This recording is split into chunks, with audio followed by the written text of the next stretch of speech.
ម្សិលមិញហើយថ្ងៃនេះវាដូចគ្នាទេម្សិលមិញថ្ងៃ2ថ្ងៃនេះថ្ងៃទី3វាច្បោកច្បល់មែនទែនដូច World Cup អញ្ចឹងណា World Cup ប្រទេសខ្លះទៅមានកីឡាករហ្នឹងសម្បើមហ្មងសុទ្ធតែល្បីខ្លាំងធ្លាប់លេងនៅក្រុមល្បីលើពិភពលោកប៉ុន្តែដល់ចាញ់ខ្លះចាញ់ទៅចាញ់ប្រទេសតូចតាចទេប៉ុន្តែអ្វីដែលសំខាន់ជាងបាល់ World Cup ទៅទៀតនោះឥឡូវនេះឃើញណាម្សិលមិញថ្ងៃ2លោកឡៅក្រឹមចៅក្រមស៊ើបសួរសាលាដំបងរាជធានីភ្នំពេញណាបានឃុំខ្លួនលោក K01 ស្រាប់តែដល់ថ្ងៃទី3ស្រាប់តែចេញដីកាមួយឲ្យដោះលែងលោក K01 ខ្ញុំវាមិនដឹងថាតើការអនុវត្តច្បាប់តឹងរឹងមើងម៉ាត់របស់ចៅក្រមដោយផ្អែកទៅលើអង្គហេតុដោយផ្អែកទៅលើអង្គច្បាប់ផ្អែកទៅលើផុសតាងហ្នឹងតឹងរឹងបានមួយថ្ងៃហ្នឹងវាមានន័យថាម៉េចពីព្រោះការឃុំខ្លួនមនុស្សផ្ដោះអាសន្នណាធ្វើឲ្យមនុស្សវាបាត់បង់សេរីភាពចុះបើសិនជាការបាត់បង់សេរីភាពរបស់មនុស្សហាច្បាប់គេអនុញ្ញាតឲ្យថាក្នុងករណីចាំបាច់ដែលចៅក្រមដែលតុលាការមានឆន្ទានុសិទ្ធិក្នុងការឃុំខ្លួន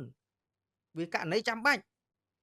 ប៉ុន្តែការអនុវត្តច្បាប់តឹងរឹងបានតែមួយថ្ងៃហ្នឹងនៅពេលដែលឃុំខ្លួនមនុស្សឃុំខ្លួនគេផ្អែកទៅលើអីឆន្ទានុសិទ្ធិផ្អែកទៅលើដោយអំណាចឆន្ទានុសិទ្ធិចុះបើដោះលែងគេក៏ផ្អែក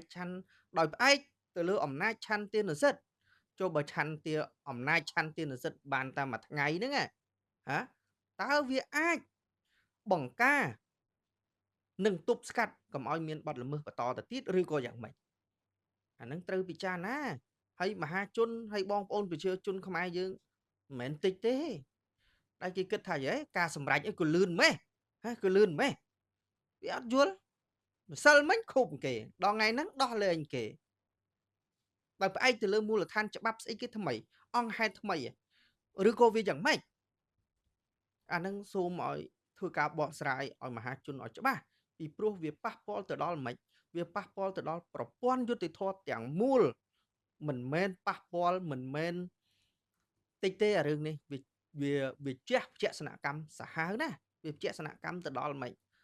ទៅដល់មហាជនគេគិតថាប្រព័ន្ធយុតិធធនៅក្នុងស្រុកខ្មែរហ្នឹងវាយ៉ាងម៉េច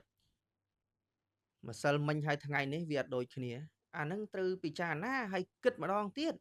សូមគិតម្ដងទៀតហើយយើងត្រូវពិនិត្យមើលចៅក្រមនឹងដែរមិនក៏ធ្វើអញ្ចឹងឃុំខ្លួនគេផ្អែកទៅលើអំណាចឆន្ទានុសិទ្ធិចូលដោះលែងគេផ្អែកទៅលើឆន្ទានុសិទ្ធិឃុំគេផ្អែកទៅលើអីមូលដ្ឋានច្បាប់ស្អីគេមូលដ្ឋានអង្គហេតុអីគេចុះបើដោះលែងគេត្រូវបញ្ជាក់ឲ្យច្បាស់ថាផ្អែកទៅលើមូលដ្ឋានច្បាប់អីគេផ្អែកទៅលើអង្គហេតុស្អីគេពីព្រោះវាប៉ះពាល់ទៅដល់ផលប្រយោជន៍អីផលប្រយោជន៍សាធារណៈផលប្រយោជន៍ជាតិផលប្រយោជន៍ប្រជាជននិងផលប្រយោជន៍ការឲ្យតម្លៃការដែលចូលរួមរបស់ប្រជាពលរដ្ឋជាទំនុកចិត្តរបស់ប្រជាពលរដ្ឋក្នុងការមានទំនុកចិត្តទៅលើប្រព័ន្ធយុតិធធវិស័យយុតិធធវិស័យយុតិធធគឺជាវិស័យអាទិភាពមួយដែលធ្វើឲ្យប្រទេសជាតិរីកចម្រើនប្រជាជនមានទំនុកចិត្តហើយជាតិយើងទៅមុខជាតិយើងរីកចម្រើនហើយអានឹងហើយជាគោលការណ៍នីតិរដ្ឋយើងអាចធ្វើអ្វីមួយតាមដំណើរចិត្តបានទេបាទសូមអរគុណពិនិត្យសារថ្មី